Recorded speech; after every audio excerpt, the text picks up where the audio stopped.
Hi, I'm Octavia Spencer, and welcome to the Graham Norton Show.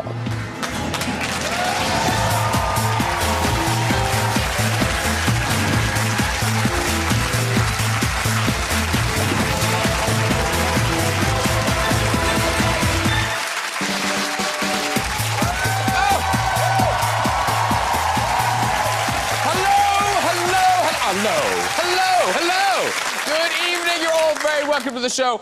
It's Halloween, everyone! Yay!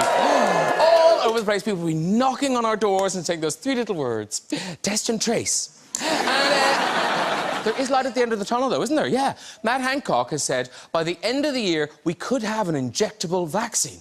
Described as just a tiny little prick. Matt Hancock is the health secretary. So, who do we have on the show tonight? Joining me here in the studio, it's comedian and strictly contestant Bill Bailey. Top children's author David Walliams is here. We've got BBC News correspondent Frank Gardner. And singer and actor Jessie Buckley.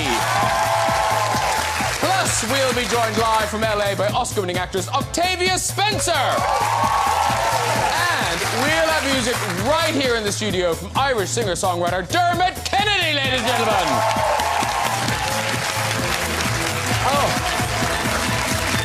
So welcome all. Very nice to see you all. Yes.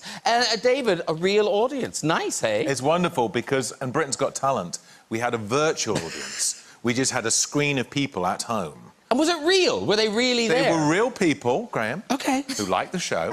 But some of them got a little carried away, and we had one lady flashing her breasts as we were recording. That's not good. No. Doesn't have non-question time, does it? No. I never saw them. I was disappointed. And Frank Gardner, first time for you, but also kind of first time for us, because we've never had a sort of, intrepid BBC news reporter on the show before. It's not daunting at all. I mean, it's a lot, very daunting. Honestly, this is scarier than facing the Taliban or something. Yeah. And you're a journalist. You're used to asking the questions and kind of bringing the story. Is it weird being the story? Only briefly, because, this will end, and then I will go back to doing what I do for my day job. So it was very weird when I came back after months in hospital after being shot, suddenly finding that I was having to talk about me, which, unlike these incredibly glamorous people you've got here, it's not all they can do. It comes naturally to them. What's he talking about? And Bill Bailey, are you exhausted with the dancing? Yes. Were you training all day today? I've been training all day today. Yes. So I'm slightly on another planet at the moment. But yes, it's been fantastic fun. And has it though? It has. I mean, look at that. That's a man having fun right there. I'm wearing golden trousers, for God's sake. I've never worn gold trousers in my life. Such a thing that you might find in a tomb. But now, with OT and things, how does the bubble work? Are you and OT just kind of living in a pod somewhere, a yurt? How does it work? In a dance pod. No, she's in a bubble with me and my wife. Hello. So... What curse? It's quite cosy in the bubble. No, she's living separately, and I go home at night to train after training to see my wife. Actually, that sounds all right. And Jessie Buckley, you've never been here before, but weird, I'd sort of forgotten. No, obviously I knew we'd work together, but it was in this studio. Yeah, God. I know. Terror. Yes, when you were auditioning for the role of Nancy. Yeah. And I did anything.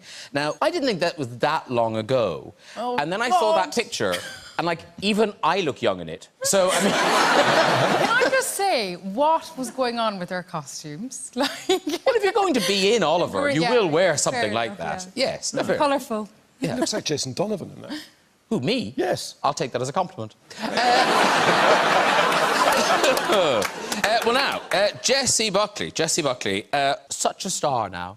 BAFTA nominated for Wild Rose, but we also saw you in Chernobyl, Tom Hardy in Taboo, and you were just in Judy with Renee Zellweger. And now you're in a film by such a wonderful Hollywood director. I'm Thinking of Ending Things. This is from Charlie Kaufman. It's currently streaming on Netflix. And I love when you see a film that isn't like any other films. I just think they're brilliant. So tell us what it's about. It's about You've had time to think of this. 2 hours long. No. It's, I will say it's a kind of psychological horror road trip of Meet the Parents. That's good. Is that good? No, that is very good. Very good. No, because at the end of the film, because you were coming on the show, I was thinking, I wonder if Jessie's family and Kerry have seen this film. Have they seen it? Yeah. What did they make of it? They're worried about me, no. They liked it, I think. I mean, I don't know. Maybe they would just tell me that anyway, but yeah, they're very proud of the film. The film. The film. Because Charlie Kaufman, you know, he made Eternal Sunshine of the Spotless Mind, being John Malkovich. He's sort of a one-off. Is working with him as unique? Is he odd in himself? I mean, his mind is amazing, you know, and it's definitely, you know, once you kind of go into it, it's not going to be something that you expect. But he's gorgeous. We played scooter races in between takes and had a lovely time. Oh, so he's fun? He's really fun, yeah. Oh, because you kind of imagine he might be very, very serious. No, he's really fun. What were some of the weird directions he gave you, though? He did give you some strange notes. The first note I got when I got it first to read, and I was in Dublin, and I had like 12 hours to put it on tape, was that this woman, thing, person is molecular. And I was crap at chemistry at school, so I was like, what the fuck does molecular mean? What does it mean? I have no idea. I still don't know. You got the part. I You were very molecular. You Yeah, were molecular. Because notes from directors can be odd. David, you did some, was it an advert you were I doing? was doing an advert many years ago for a gardening channel, and I had to come through a garden gate. You've done well. I know. I had to come through a garden gate holding a garden gnome. And so I came in with a smile on my face, and the director said, can you come in through the gate with a look on your face that says, hello, I've got a gnome for you? I went, well, I mean, I think it's in the actor's handbook somewhere. I think I know that face. I think it's probably the weirdest direction. What is it?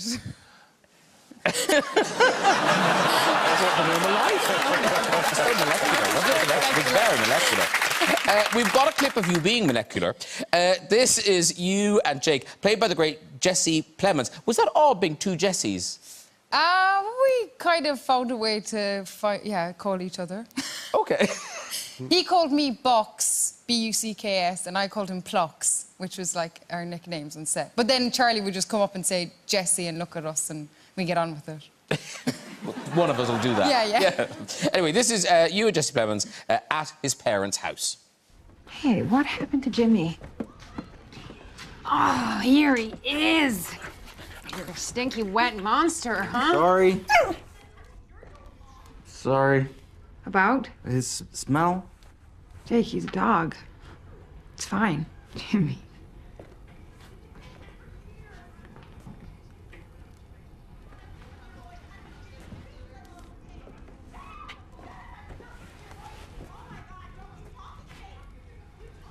Hey, who is this? You can't tell. No. It's me. No, it was me. Wasn't it me? Sorry for the delay. Oh, Kitchen emergency, don't you know? Well, here it is, Jake's favorite. Ta-da! Chocolate Yule log. That's good. It was so good. And does this ring a bell, this idea of, you know, bringing someone home to meet your parents? Yeah. When I moved over to London, you know, my parents are my dad is very proud Irishman. Like, the horse down the road who's been in the Grand National is as Irish as they come, and he's not at all. But, yeah, I had a kind of a slew of English boyfriends. Not a slew, I didn't have loads of boyfriends. We'll cut around this for you, Jessie. She's ruined. It's not French, she's ruined. Jeez, Ryanair's full. Slew? How many is a slew? Well, yeah. Yeah, so you had a boutique selection of English boyfriends. Yeah. And one of the first boyfriends I had did come home, and my mum had just had a baby, and Dad is kind of like eyeing him up, kind of, who's this British dude? And over the weekend, there's just a series of like bottles left on top of the door when he came into his room. We had to sleep in separate beds, and then he was like, "Do you like horses?" And so he like brought up to this horse and put on a horse, and the arse of the horse was slapped and it went off, and he's now an ex, sadly. Very good. Because Frank, your daughters they're kind of grown up now. So you've been through That's a matter of debate, actually. Oh, yeah, okay. They are 21 and 22. And that's grown. It's a work in progress. One of them's in the audience watching somewhere here. Oh, OK. So well, let's talk about the other one. Yeah. What I decided, I was like, I'm absolutely going to put him at ease. I'm not going to grill him with questions. I'm going to just... You're a good man. Yeah, well, try telling her that. Because afterwards she said, Dad, you never asked him a thing about himself. I mean, it was all about you, not him. So, I then kind of flipped the other way and then kind of massively grilled him. So there was no kind of, I know, I'm not cut out for this business. You're brilliant. It's tricky. No. The thing was, yes, I mean, that's true that parents are very protective of their daughters, and one of my earliest girlfriends, I hadn't have a slew of girlfriends, just a gaggle. Shame. Flock. I don't know how many. A bubble. Oh, no, it's a sore point. This occasion happened when I stayed over at my girlfriend's house, and the mother was quite strict about sleeping arrangements. You're not going to be able to sleep there. You have to sleep in the spare room. So, we had a nice evening. I dutifully slept in the spare room. And then, about midnight, her husband came back from the pub, very, very drunk. And clearly this had been a bit of a thing, between them. And there was a bit of a sort of a kind of, words were had, like... So he just staggered off and came into the spare room where I was sleeping in the bed and got into bed with me and just fell asleep. And so I spent the whole night kind of in this awkward situation. And the next morning I left, it was like, well, I'm very glad you didn't sleep with my daughter. No, but I've slept with your husband. Take that. Very good. Now, ladies and gentlemen, David Walliams, he's only gone and written another book. Yes, he has. I have a copy here. This one is called Codename Bananas. Codename Bananas. And I have to say, this does sound like a lot of fun. Tell us what it's about. OK, so it's about a gorilla in London Zoo that's in danger, and it's rescued by a little boy called Eric and his uncle, who's a zookeeper. And they have to get out of London Zoo, and they end up at a guest house in Bognor Regis, where they uncover a deadly Nazi plot to kill Winston Churchill. It is set back then, though. It's set in 19... I should have said that a bit first. Yes, It's set... I was thinking, they've sort of missed the boat with Winston Churchill. I mean, Winston's dead, we all know that. Dozy Nazis. OK, all right. It's set in the Second World War. It's set during the Second World War. This is the key point. It's set in World War II, in 1940. And Gertrude is a gorilla and is in London Zoo, is in danger. And Eric is a little boy who loves animals, and his uncle, Uncle Sid, who works at the zoo, they have to rescue Gertrude and take her out of London. And they end up at a guest house in Bognor Regis where they uncover a deadly Nazi plot to kill Winston Churchill. Stakes are very high because he's still alive. Yeah. And, well, in 1940, he was the Prime Minister. He's not around anymore. But so what I want to do is a real sort of rollicking comedy adventure. And I think the thing with kids' books is you just want kids to read them. You want them to turn the page. You want it to be exciting and funny and there to be loads of adventures. And so that's what I've tried to do. So it's basically like a kind of action comedy with a gorilla at the centre of it, because in every single scene there's a gorilla. You talk about the readers and you involve the readers in the creation of the book. Tell us, so this was a comic relief raffle? Yes, there was a comic relief and Children in Need Big Night In show, which I think was in about March of this year. And we ran a competition on it for somebody to name a character in my book. And so someone someone won it. Everyone, I think, gave £5 or something, and then they could be in this competition. And then I haven't been able to meet these people yet. I've only met them over Zoom. And they gave me the name of Gertrude, which is the name of the gorilla in my book. And I think it raised like £700,000. Wow. Which was fantastic. But what... Yeah, yes, I think that does. Wow. Yeah, so I was really pleased. Was the gorilla always a lady gorilla, or did they make... I thought a lady gorilla was better somehow, because I thought it could... I don't know, you just think it'd be a bit friendlier. Lady gorilla... I don't know, are lady gorillas more friendly than male gorillas? Yeah, Does anyone know? Yeah, they are, actually. I'm sorry about this, a kind of weird interruption here, but in Rwanda... It's a chat show, chat. In Rwanda, I got carried up through the forest to go and see the highland gorillas. It's an amazing experience. And they have a language of their own. So all the guides are ex-poachers. And they greet the gorillas by going, that means hello. If the gorillas get too close, and this is for their own safety so they don't catch our diseases, the poachers turned guides go, that means, like, back off.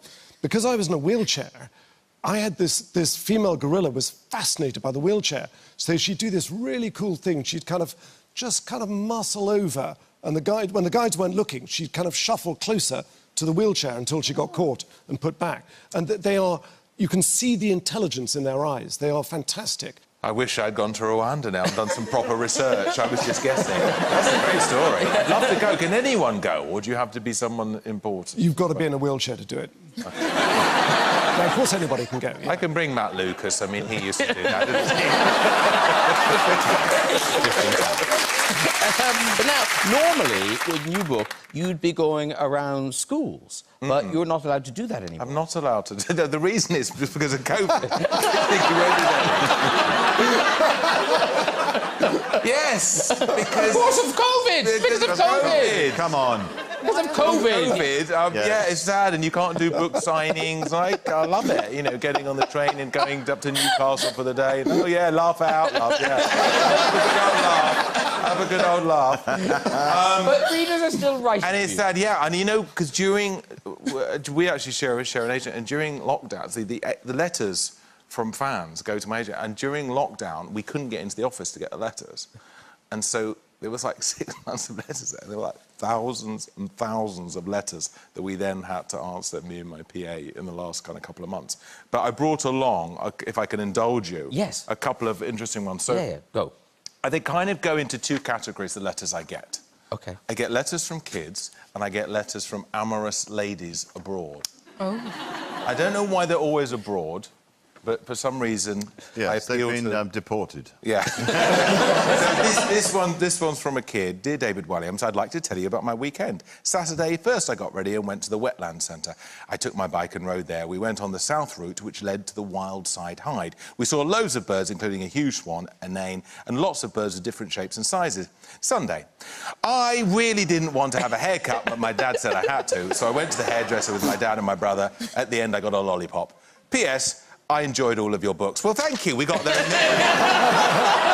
Wondering what this letter was all about. Fascinating, going to the wetland centre. It's sweet, though, isn't it? Their eyes lit up for wetland centre. When you said wetland, you had me at wetland centre there. So this is more... This is very much in the second category. Oh, this is the more your amorous... I leave my seat and relocate to your thigh. Eh? When I sit, I'm more towards your crotch than your knee. I want to spin around and face you, but we're on a plane without much privacy. Our kissing continues, and the pace tempers between slow and sensual to rabid and sloppy. I can feel your hand on my chest with a couple of fingers slowly slipping below my bust line. I enlace my fingers between your shirt and buttons and dip my head towards your shoulder to whisper, I want you. Anyway. If it was the regular, I would have flipped around then, because I... Love the family, Merry Christmas. And I went to the wetland centre, which I really enjoyed. Now, staying with children's books, our next guest is starring in a new film of one of our most loved children's stories. Let's head to Los Angeles and meet the Oscar-winning star of The Help, Hidden Figures and The Shape of Water. It's Octavia Spencer, everybody!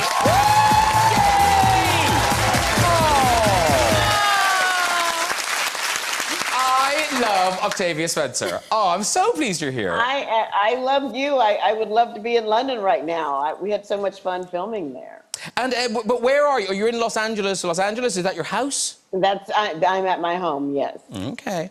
Just looking around. The flowers behind me are dying. Like us all. Now, I feel doubly sorry for you because 2020, not great for anyone, but you had a summer of celebrations planned. Yes. Because this was going to be a big birthday. The big 5-0. It happened. The birthday happened. The big 5-0 happened. And I wasn't expecting anything because everybody texted. It was great.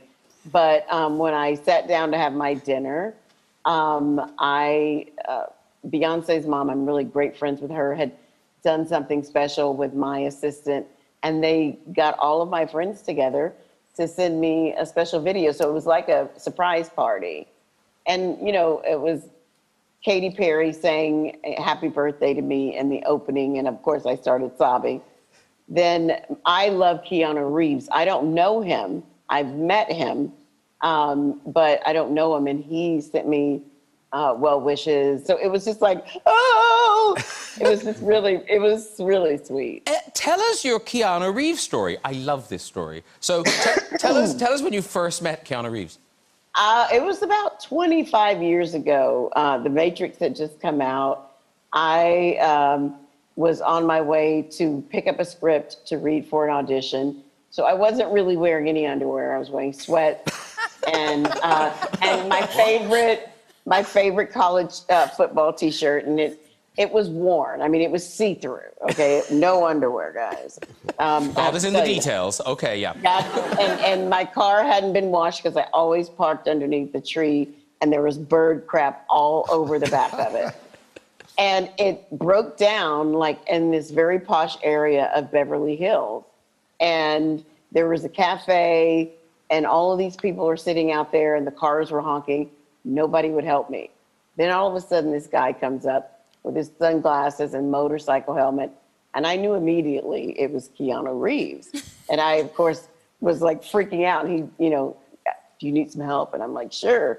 So I thought he was going to get into the car. I got behind the car to push. He said, no, I'm going to push you out of the street. You get in. So he pushed me out of the street. And then, of course, when people saw it was Keanu Reeves helping me, everybody came down to help. And does he now know that that was you? I hope he doesn't, honey, because when I tell you, all of this was showing. And I was mortified by I kept thinking, I need to get my car washed. It was literally months of bird poop on the back of the car. Well, look at you now, Octavia. You bring us a new adaptation of Roald Dahl's The Witches. This is currently available to rent at home on all premium video on-demand services. And obviously, it's a much-loved children's book. Tell us who you play and how this version might differ from other versions we've seen. Well, I play Grandma, and in the old version, Grandma was Norwegian. And this version, Grandma is from where I'm from. I'm from Montgomery, Alabama. Grandma's from Demopolis, Alabama. And there are a lot of frights and scares, just like the old one. But it's just been updated with a lot more fun. There's a lot more... I don't know what I can say, except you want to tune in for the delicious evil. Listen, let's watch a clip. This is you in the hotel, which is kind of seen a lot of it, with the hotel manager played by the great Stanley Tucci. Here it is. Oh, thank you. Excuse me, madam. May I have a word with you? Please, this way. Just over here. You wouldn't happen to be carrying around a mouse on your person, now would you? A mouse? Mm-hmm. Why on earth would I be carrying around a mouse? Does this have anything to do with all the rat traps being set up all over this hotel? Rat traps? Is this your pathetic idea of a smoke screen, accusing your guest of carrying around mice to hide the fact that this hotel has a mouse infestation? No. What? I'll tell you this. For what this hotel is costing me, I better not see a single mouse. Not even a tiny, cute one. Yes, madam. I'm sorry.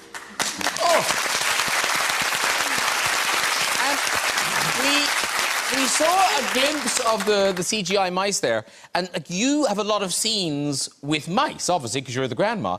Yes. So did you just spend a lot of this film alone?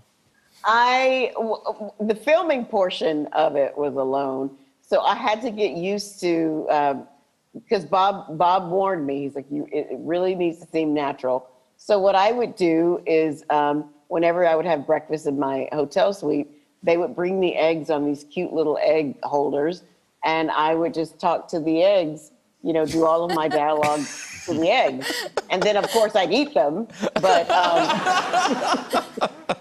Just like the film.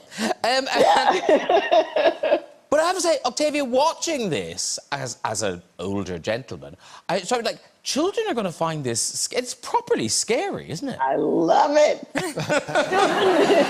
Children will like it because it'll be that movie that they think about that scared them in their childhood and that they enjoyed, too. Because Jessie Buckley's here. Do you know each other? No, but you're amazing. No, I love you. I love you. Because the original scarred you, didn't it? Yeah, I loved all his books when I was young, and then I remember watching that film, and I just thought it was like terrifying and amazing when they took their wigs off, and yeah, I can't wait. Yeah, because Frank, you have kids. Did you read them the books or? They read them themselves, but I remember reading Kiss Kiss when I was very young, and that scared the hell out of me. Because David Walliams is here, the best-selling British children's author of all time, probably. Is that correct? No, there's J.K. Rowling you're forgetting. Oh. I don't know if Octavia remembers, but we worked together on Dinner for Schmucks. On Dinner for Schmucks! Yes, and I marvelled at how brilliant you were then, and then I followed your career with such interest, and I was so thrilled when you won an Oscar and everything. I was like, oh, my God, I'm so proud. I really wish I'd stayed in contact with her. But it's nice to see you here, and I'm so thrilled for you. And I can't wait to watch this movie with my son, because during lockdown, we had so much time, so I read every Roald Dahl book to my son. And he loved The Witches, and so we were just waiting for Halloween, because it's going to be the absolute perfect movie to watch on Halloween, because we can't be out trick-or-treating. Octavia, thank you so much for joining us. I love talking to you. I can't wait till you can be here in person. Good luck with The Witches, and we'll see you soon. Octavia Spencer, everybody! Yes. Thank you,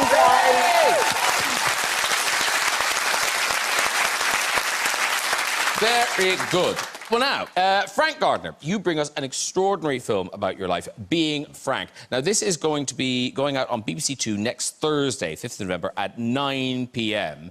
And this is essentially about your life and how it changed in 2004. You were filming in Riyadh. How much of that day do you remember, or is it all recalled by looking at footage and things? Sadly, I remember all of it. I mean, for kind of new readers start here, we were filming in Saudi Arabia, the aftermath of a terrorist attack, and we got ambushed by Al-Qaeda. It was just bad luck, wrong place, wrong time. And they pulled up in two vans, saw us, and their commander kind of divvied it up. He issued a quick set of orders, said, right, you take out the cameraman, you take out the reporter, and they cornered us. And I had this lovely, wonderful Irish cameraman, Simon Cumbers, from County Navan, a wonderful guy. He had one bullet and didn't survive, and I was shot 6 times at close range, and I was incredibly lucky to survive. They stood over me and pumped bullets into me, and I don't advise getting shot. It really hurts. It kind of messes up your whole day, actually, and so... Yeah. But some of the bullets kind of... One went through the shoulder, one went through the leg, kind of in and out and in, but the ones that did the damage were in the core of the body. So, net result, I have to use a wheelchair because I can't walk or stand or dance, which is a huge relief to my family. I found one of the most moving things was the footage of you just walking around before it happened. And as a viewer, you know what's coming. And I hadn't seen that footage before. So how hard is that to watch? It's pretty weird because, you know, I mean, it's almost kind of like a watershed, you know, 2/3 of my life walking around, getting up, just, you know, doing what I want. And then the rest of the life, you can't. It's very odd, but, you know, you roll with it. So, yeah, it was strange seeing that, and I think, gosh, I remember that.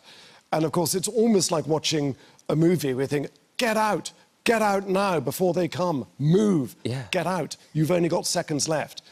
You know, it's almost like I'm sort of shouting that to myself. But it's too late by then. The script's already written. Yeah. And, you know, the one takeaway from all of this is just pour it all out. Get it out there. As soon as the bullet wound in my shoulder had healed enough for me to use a laptop, I wrote down everything I remember from the attack, which is everything. I looked into the eyes of the guy pointing a pistol at me. And when I was in hospital, a friend of mine brought me that movie Collateral that's got Tom Cruise in it. And he's in a back street and he whips out a pistol and he's shooting people. And you can hear the bang followed by the tinkle of the little brass cartridge case. And I thought, oh, my God, I remember that. This is a mate who brought me this film, by the way. Yeah. So I just rewound it several times. This will take your mind off it. Yeah. Yeah, A lot of people getting shot, yeah. Yeah, exactly, yes. Yeah. But I kind of replayed it many times to inoculate myself so as I wouldn't jump every time I heard a bang. Yeah. So you've got the horrific injuries, then you get the amazing care. How long was it before you attempted to go back to work? I was in hospital for 7 months with 14 surgical operations, and that exhausts you. I mean, the NHS were fantastic. I mean, you know, they haven't just excelled themselves this year, they're always good. And they were brilliant with me. I had really, really good care. Yeah. The first hospital in Saudi didn't know what they were doing. They were trying to patch up the bullet wound in my shoulder. I was never going to die of that. I was actually bleeding to death from the core of the body. I had about 2 hours left at that stage, but I was rescued by this very good surgeon. And I came back and I was absolutely exhausted for about a year. But my wife at the time said, should we go off and do something different, go and live in Australia, study butterflies? And I said, no, I want to go back to my news job because it's really interesting. And 16 years on, I'm still doing the job. Well, listen, we've got a clip. We'll talk about it afterwards. This is you revisiting the hospital where you underwent your recovery. I look at this and all this paraphernalia hanging off it. This was my life for months. I was so badly injured that I just had so much stuff hooked up to me. It's quite grim seeing it, actually. I mean, I became almost kind of institutionalized.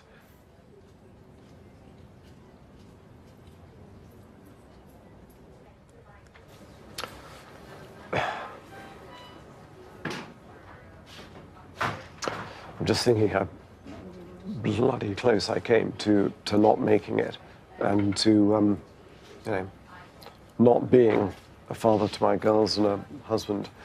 You know, it was just, it was so damn close. Wow.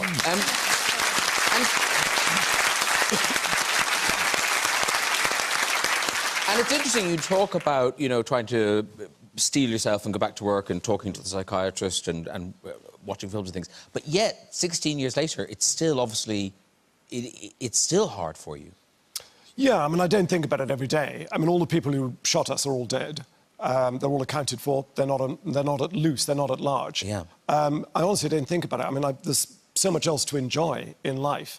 You know, travelling, nature photography. Bill and I share a passion for bird watching and the London Wetlands Centre and things like that. You know, when David's not there. I mean, Bill's got a slew of friends there, so it gets a lot. And you are incredibly active. I mean, there's footage in the documentary. I'll show it here. This is you skiing. That must be an amazing feeling, feeling free like that. It's totally liberating. I retrained to ski. The army retrained me, and I had this guy. He said, I don't really know what I'm doing or why I'm training you with this, because I've never done this before, but he said, I'll tell you what, I'm going to point you down the hill. Any problems, I'll come and sort you out. And that was exactly what I needed. I didn't want to be cotton-wooled. And I was hopeless at first. I mean, you can see it there, but to stop, you kind of have to do a J-turn. And I would always overcompensate and then fall down the hill. I had to be rescued like a beetle on its back. But it's great. Once you get the hang of it, it's totally liberating. Well, it's a fascinating story. It's called Being Frank, and it's on next Thursday, BBC 2 at 9 p.m. Frank Gardner, everybody. Now,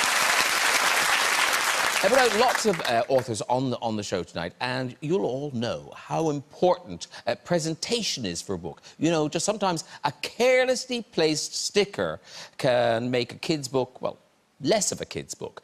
Like this story, Tuck Me In. Oops. That's gone wrong. Little wonder this particular caterpillar is so popular. Yeah. It was as long as his body. Here's a twist on Little House on the Prairie. Well, you know, times were hard. Wagons didn't make themselves. And finally, just for clarification, this next book is actually called My Daddy is a Giant.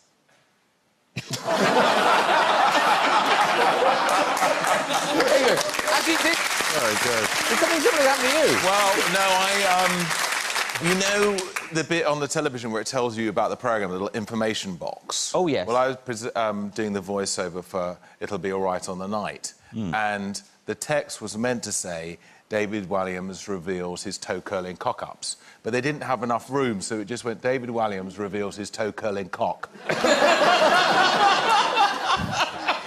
May not be the prettiest one you've seen, but toe-curling. I mean, please. A lot more people tuned in to watch, though. Did you watch? Viewers went through the roof that night. Now, Bill Bailey, not just busy with Strictly. I'm nervous to say this, but Bill Bailey, you're planning a tour. Yes. Like a real proper tour. A proper tour, yeah. Yes. Now, it's called En Route to Normal. Yes. The tickets are on sale now. I sound like I'm making this up. No. It's En Route to Normal. That you planned this before things weren't normal. Well, that's right. I mean, the idea for the show, the title, came to last year, before we'd even heard of COVID or coronavirus. And so the idea was, it was about the kind of situation that we're in, generally, this sort of chaotic situation in the world. But, of course, it's now becoming even more sort of appropriate in a way. And so, yeah, we're planning a tour. I mean, it's going to be not till the end of next year. That's about as soon as we can really imagine things might be back to normal. But, yes, that's the idea. And it'll be in venues that you can configure with distancing, if such a thing is still in place then, by the time we get there, but, you know. Yeah. And, well, in the meantime, you've written a book. Yes. It's called, here we go, Bill Bailey's Remarkable Guide to Happiness. The book is out now, and it is sort of the book we didn't know we needed now. Exactly. I used to talk about it in my show a lot, about the nature of happiness and about British happiness, which is quite different to happiness around the world. You know, like, British happiness is very much... It's quite self-deprecating and quite sort of, you know, low energy. You know, you ask Australians, how are you? Ah, mate, I'm awesome. You know? How's your day? Awesome. You know? British people, how are you? Not too bad. You know? We tend to downplay things, you know. Not too bad, all things considered. You know, things are clearly bad, but they're not quite as bad as we thought they were going to be. There's the abyss. We're not in the abyss. We're in the car park next to it, you know. So it was very much like about... That's where it began, and then I sort of wrote a bit about happiness and about the nature of it, and I guess it sort of grew from there. And then, weirdly, Strictly aside, you write about your love of dance. Well, that's right. I mean, the thing is, I mean, Strictly, of the ballroom and Latin, a very formal couples dancing, but I love the sort of the free form of dancing, you know, like just freestyle, jazz, interpretive dance. Otie's throwing things at the television Yes, now. she is. Actually, one of the funny things about Strictly is what they do, when you do the dance, you're mic'd up. And so they record all of what you're saying during the dance. And then they play it back to you afterwards. So they mute the microphone during the show, but then afterwards they play you what you're actually saying when you're doing the dance. And Otie was saying, legs, arms, legs. And I was just going, hey! Yay! You know, so I'm very much of that from that school of, you know, free form, free expression. I love dancing at, you know, in a social situation. But you're taking it very seriously, Strictly, I thought. Very seriously, yes. I mean, I've been doing research into the history of dance. I've read Craig Revel Horwood's book. Wow. Somebody has. Teach Yourself Ballroom. Is that what it's called? Yes, I'm just sort of... No, but I mean, I do. I love it. I actually love the idea of it. I love the sort of process of it. It's been fascinating. I mean, you know, it keeps you fit, gets you fit, you know. What are you giving tomorrow night? Tomorrow night, I give the quick step. How's that going? Well, the clue in the name, Graham, is a very, very quick dance. Feet have to just glide across the floor, and that's the challenge I'm having at the moment. But it's going very well, thanks. Well, it's so great to have Strictly back. It's just a lovely, lovely thing. Yeah, it's great fun. My mum. Oh, yes. She'd love me to do Strictly, because she's obsessed with Strictly. Well, you should do it, then. Do it. You might as well. Well, nothing else going on about it. Is it too late to join now? I don't know. I think we could probably... I could probably put in a word. If you could, yeah. You could pod. You could be a pod. I could be in the pod. You could be in the pod. You could be in the bubble with me and Oti. I'd love that. And your wife. Sounds wonderful. I'll teach you the cha-cha. But now, you wrote this book in lockdown. That isn't all you did in lockdown, ladies and gentlemen. You play lots of instruments, but am I right, you've learnt a new instrument in lockdown? Yes, I did. A couple of things. Yeah, I learned a couple of instruments. I sort of really got to grips with the didgeridoo, and Are you serious? Do you own a didgeridoo? I owned a didgeridoo, and I got a lot of complaints, actually, from neighbours. People thought there was a swarm of bees. But I actually also I've been teaching myself this instrument here, which is... it's something I've wanted to play for a long time. I play it occasionally, you know, but it's a mandola. And it's like a mandolin, but it's a deeper sound. It makes a lovely sort of like a deeper sound. I'll give you a little... Oh, yeah. I'll give you a demo. Oh, yeah. I've written, actually... I've been practising with an Irish reel, so I don't know if you... this brings back any memories. I'll start... Yes, it'll be on our feet.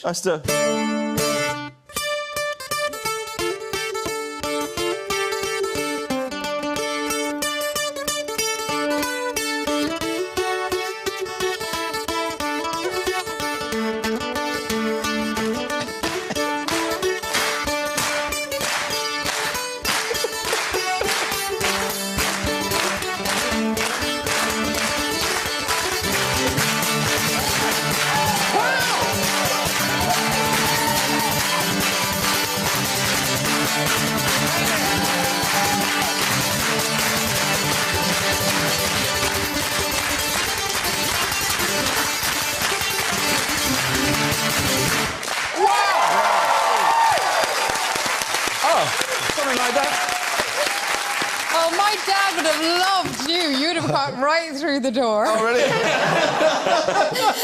Irish chick, though, come in. Right, it is time for music. This Irish singer-songwriter has gone from busking in Dublin to selling out worldwide tour. Here performing his global hit, Giants, it is Dermot Kennedy! We used to be giants. When did we stop? Say the word and I'll be yours. You know I never forgot. The hope and the hurt has lived inside of me. But there's gold in the dirt I never took the time to see. But I knew of its worth when you walked beside of me. My hand fit in yours like a bird would find the breeze. We used to be giants, so when did we stop? Say the word and I'll be yours. You know I never forgot we were the song in the silence. But time catches up. Say the word and I'll be yours. You know I never forgot. I knew from the start you'd be the one to set me free. That day in the park when the hurt would hide from me. Those eyes used to know me, it's been way too long. You are the moon and the stars and all they gaze upon. Time won't ever move slowly, what you waiting on? What you waiting on? We used to be giants, so when did we stop? Say the word and I'll be yours. You know I never forgot we were the song in the silence. But time catches up. Say the word and I'll be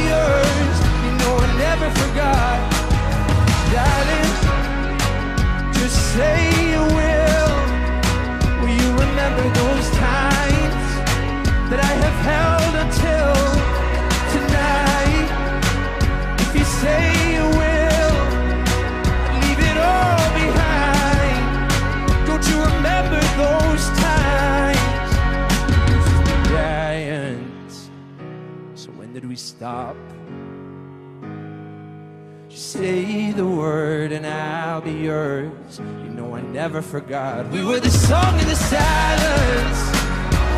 Time catches up.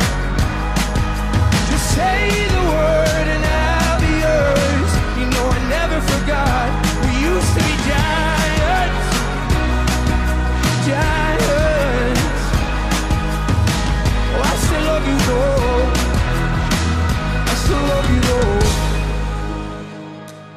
Whoa!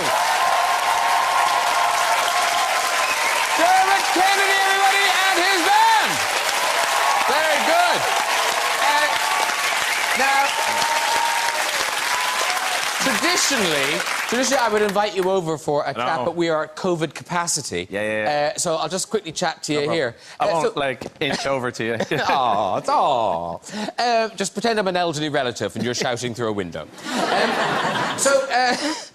So that's Giants. That is now on Without Fear, the complete edition. Exactly. Yeah. So it's a new single, but it's on there. It makes sense as part of the whole story, so it's on there. Yeah. Because there's a bunch of new tracks. If people have the album, there's a bunch of new tracks on this version of the album. Yes, exactly. Yeah. Okay. And this is out next Friday? I believe. Don't ask me. It's November the 6th. I was trying to make conversation. It's November the 6th. I know the answer. It's November the 6th. And I'm right. It's everywhere, that song. It's not just like in Europe. That's everywhere, that song. You can say that. I can't. It is. It's global, ladies. It's global. It's global, ladies and gentlemen. Well, listen, thank you very much for that performance. So much. And it's been lovely shouting with you. Thank you very much. Yeah. Well, listen, that is it for tonight. No time for red chairs, I'm afraid. So please say... Oh, don't. You should have been here last year. So please say a huge thank you once more to Dermot Kennedy! Bill Bailey! Frank Gardner! David Walliams! Jessie Buckley! And, of course, Octavia Spencer! Join me next week with guests including boxing champion turned Strictly star Nicola Adams, The Crown's Charles and Diana, Emma Corrin and Josh O'Connor, and Queen of Pop, Kylie Minogue. I'll see you then. Good night, everybody. Bye-bye! The search is on for the latest rap superstar in BBC Three's The Rap Game UK. Press red now to watch through iPlayer. And the hunt for a new pop supergroup is almost over. It's semi-final time for Little Mix The Search tomorrow at 6:05. But coming up, it's the big app launch day. Awkwafina is Nora from Queens. Next.